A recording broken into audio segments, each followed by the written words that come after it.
ভাৰতৰ বিভিন্ন প্ৰান্তৰ পৰা এনে ধৰণৰ খবৰসমূহ নিতৌ চাবৰ কাৰণে চেনেলটো সাবস্ক্ৰাইব কৰি ভিডিঅ'টোত এটা লাইক কৰি দিব। এই মুহূৰ্তত জনাই আছো এটা গুৰুত্বপূৰ্ণ খবৰ। ভাৰতীয় দম্পতীক তিনিটাকৈ সন্তান জন্ম দিয়াৰ আহ্বান জনাইছে ৰাষ্ট্ৰীয় স্বয়ংসেৱক সংঘৰ মুৰব্বী মোহন ভাগৱতে। দিল্লীত সংঘৰ শতবৰ্ষৰ অনুষ্ঠানত এই আহ্বান মোহন ভাগৱতে লগতে কৈছে, হিন্দু আৰু মুছলমান একেই, আমি সকলো ভাৰতীয়, কেৱল আমাৰ আৰাধ্য দেৱতাহে পৃথক।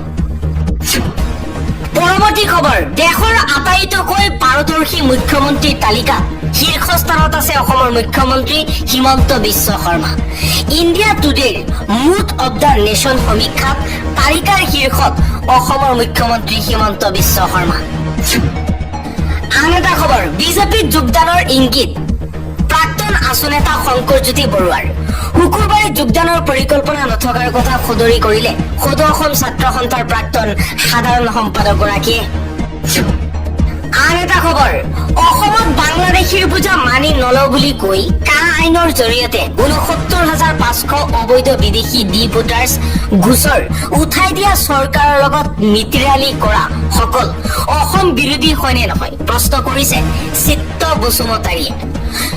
আছুকে ধৰি কেইবাটাও দল সংগঠনে এতিয়া নীৰৱ হৈ আছে আৰু বিজেপি চৰকাৰৰ বিৰুদ্ধে একো মাত মতা নাই। কাখন অনাৰ সময়তে বিভিন্ন দল সংগঠনে প্ৰতিবাদ কৰিছিল, কিন্তু কা আইনৰ জৰিয়তে এতিয়া হিন্দু বাংলাদেশী প্ৰায় ৬৯,৫০০ লোকক ডি ভোটাৰ্ছ গোচৰ উঠাই দি চৰকাৰে অসমৰ ভাৰতৰ নাগৰিকত্ব দিবলৈ চেষ্টা চলাইছে। আৰু যিসকল দল সংগঠনে, যিবোৰ নেতাই অসম চৰকাৰৰ লগত মিতিৰালি কৰিছে, তেওঁলোক অসম বিৰোধী হয় নে নহয় প্ৰশ্ন চিত্ত বসুমতাৰীৰ। পৰৱৰ্তী খবৰ, সৰব হৈ পৰিছে জগদীশ ভূঞা। জগদীশ ভূঞাই কৈছে, ইফালে কা বিৰোধিতা আৰু আনফালে ২০১৪ চনলৈ বিদেশীক নাগৰিকত্ব দিবলৈ লোৱা হিমন্ত বিশ্ব শৰ্মাৰ কাম কাজক প্ৰত্যক্ষ বা পৰোক্ষভাৱে সমৰ্থন। ইয়াক কি ধৰণৰ জাতীয়তাবাদ বুলি প্ৰশ্ন কৰিছে। আছুৱে বৰ্তমান সময়ত চৰকাৰৰ হৈ কাম কৰিছে, চৰকাৰৰ প্ৰত্যেকটো কামক সমৰ্থন জনাইছে, কিন্তু আছুৰ জন্মই হৈছে বিদেশী খেদাৰ নামত। বিদেশী খেদিবলৈ আছুৱে জন্মলগ্নৰে পৰাই প্ৰতিবাদ অব্যাহত ৰাখিছে। অসম আন্দোলনৰ পৰা আৰম্ভ কৰি যেতিয়াই সংকটত পৰিছে অসমীয়া জাতি, তেতিয়াই আছু ওলাই আহি প্ৰতিবাদ কৰিছে। কিন্তু ২০১৪ চনলৈ বিদেশী নাগৰিকত্ব দিবলৈ লোৱা হিমন্ত বিশ্ব শৰ্মাৰ কাম কাজক প্ৰত্যক্ষ বা পৰোক্ষভাৱে সমৰ্থন কৰিছে আছুৱে। ইয়াক কেনেধৰণৰ জাতীয়তাবাদ বুলি প্ৰশ্ন কৰিছে জগদীশ ভূঞাই। আন এটা খবৰ, NRCৰ নামত যদি প্ৰতীক হাজেলাই টুপি পিন্ধাইছে, আপোনাৰ চৰকাৰে প্ৰতীক হাজেলাক কিয় গ্ৰেপ্তাৰ নকৰিলে? NRCৰ নামত যদি টুপি পিন্ধাইছে, আপোনাৰ চৰকাৰে NRC পুনৰীক্ষণৰ বাবে উচ্চতম ন্যায়ালয়ত আবেদন কিয় নকৰিলে? হিমন্ত বিশ্ব শৰ্মাক উভতি ধৰিছে জগদীশ ভূঞাই। NRCত অন্তৰ্ভুক্ত নোহোৱা লোকসকলক আপোনাৰ চৰকাৰে ৰিজেকশ্যন শ্লিপ কিয় নিদিলে? মুখ্যমন্ত্ৰী হিমন্ত বিশ্ব শৰ্মাকে প্ৰশ্ন অসম জাতীয় পৰিষদৰ নেতা জগদীশ ভূঞাৰ। পৰৱৰ্তী খবৰ, কেইবাটাও কাৰ্যসূচী লগত লৈ দুদিনীয়া অসম ভ্ৰমণত আহিছে গৃহমন্ত্ৰী অমিত শ্বাহ। কেইবাটাও উদ্বোধনী অনুষ্ঠানত অংশগ্ৰহণ কৰিছে গৃহমন্ত্ৰী অমিত শ্বাহ। মুখ্যমন্ত্ৰী হিমন্ত বিশ্ব শৰ্মা, অসম প্ৰদেশ বিজেপিৰ সভাপতি দিলীপ শইকীয়া আৰু প্ৰাক্তন মুখ্যমন্ত্ৰী তথা বৰ্তমানৰ কেন্দ্ৰীয় মন্ত্ৰী সৰ্বানন্দ সোণোৱালক সংগ দিছে অমিত শ্বাহৰ। আন এটা খবৰ, অসমত উপস্থিত গৃহমন্ত্ৰী অমিত শ্বাহ। অমিত শ্বাহে অসমৰ মানুহক অন্য নতুন প্ৰতিশ্ৰুতি দিয়াৰ পূৰ্বে যোৱা ১০ বছৰত অসমৰ ৰাইজক দি থোৱা পূৰ্বৰ প্ৰতিশ্ৰুতিসমূহৰ ফলশ্ৰুতিসমূহ কি হ'ল সেই সম্পৰ্কে প্ৰথমে ৰাইজক অৱগত কৰিবলৈ অনুৰোধ জনাইছে। তেখেতে নিজে আৰু তেখেতৰ দল বিজেপিয়ে অসমবাসীক দিয়া প্ৰতিশ্ৰুতি সন্দৰ্ভত ৰাইজৰ হৈ কেইটামান প্ৰশ্ন কৰিছে জগদীশ ভূঞাই। জগদীশ ভূঞাই কৈছে, অমিত শ্বাহে 2019 চনত সংসদত ঘোষণা কৰিছিল যে ন্যায়াধী বিপ্লৱ কুমাৰ শৰ্মা কমিটিৰ প্ৰতিবেদন দাৰী কৰ্তন নকৰাকৈ ৰূপায়ণ কৰা হ'ব। ৰূপায়ণ কৰিলেনে? দ্বিতীয়, 2014 লোকসভা নিৰ্বাচনৰ পূৰ্বে প্ৰধানমন্ত্ৰী নৰেন্দ্ৰ মোদীয়ে ঘোষণা কৰিছিল সকলো অবৈধ বাংলাদেশীয়ে সেই বছৰৰ 16 মেৰ পিছত ভাৰত এৰি যাব লাগিব। প্ৰধানমন্ত্ৰীৰ সেই প্ৰতিশ্ৰুতি পালনৰ প্ৰাথমিক দায়িত্ব কেন্দ্ৰীয় গৃহ মন্ত্ৰালয়ৰ। সেই প্ৰতিশ্ৰুতি পূৰণ কৰা হ'লনে? তৃতীয়, 2021 চনৰ অসম বিধানসভা নিৰ্বাচনৰ প্ৰচাৰলৈ আহি 15 মাৰ্চৰ দিনা গুৱাহাটীৰ খানাপাৰাত অমিত শ্বাহ ডাঙৰীয়াই ঘোষণা কৰিছিল ছেটেলাইট প্ৰযুক্তি ব্যৱহাৰ কৰি অসমৰ বানাক্ৰান্ত অঞ্চলসমূহ চিনাক্ত কৰি ব্ৰহ্মপুত্ৰৰ চৌদিশে কিছুমান পুখুৰী খান্দি নৈৰ পানী সেই পুখুৰীসমূহলৈ বোৱাই নি অসমৰ বানপানীৰ সমস্যা 5 বছৰৰ ভিতৰত স্থায়ীভাৱে সমাধান কৰা হ'ব।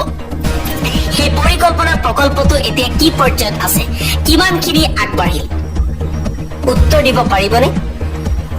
চতুৰ্থ, 2019 চনৰ 5 এপ্ৰিল তাৰিখে মৰিগাঁও জিলাৰ আখতগুৰি মহযুঁজ পথাৰত আয়োজিত নিৰ্বাচনী সভাত অমিত শ্বাহে কৈছিল যে ভাৰত বাংলাদেশ সীমান্ত এনেভাৱে চিল কৰা হ'ব যে চৰাই এটাইও আহি ভাৰতত প্ৰৱেশ কৰিব নোৱাৰিব। কিন্তু তাৰ 5 বছৰৰ মূৰত 12 আগষ্ট 2024 তাৰিখে অসম জাতীয় পৰিষদৰ নেতৃবৃন্দই মানকাচৰত উপস্থিত হৈ উন্মুক্ত সীমান্ত নিজ চকুৰে পৰ্যবেক্ষণ কৰি আহে চৰাই প্ৰৱেশ কৰিব নোৱাৰাৰ কথা 2016 চনৰ নিৰ্বাচনৰ সময়তো অমিত শ্বাহে অসমৰ কেইবা ঠাইত কৈছিল, কিন্তু সেয়া সমস্যা সমাধান নহল। বিজেপি ক্ষমতালৈ আহিলে চৰাই এটা আহিব নোৱাৰাকৈ সীমান্ত চিল কৰা হ'ব বুলি কৈছিল। প্ৰশ্ন হ'ল, সীমান্ত চিল কৰাৰ প্ৰতিশ্ৰুতি কিয় পালন কৰা হোৱা নাই? গৃহ মন্ত্ৰালয়ে বাৰে বাৰে কথা সলাইছে কিয়? আন এটা গুৰুত্বপূৰ্ণ খবৰ, মুছলমানৰ নাম লৈ হিন্দু যুৱকৰ ভয়ংকৰ কাণ্ড। হিন্দু যুৱকে সংঘটিত কৰিছে ভয়ংকৰ কাণ্ড। মুছলমান যুৱকৰ নাম লৈ হিন্দু যুৱকৰ এই কাণ্ড ৰবি বুলি পৰিচয় দি ৰবি কুমাৰৰ কুকাণ্ড।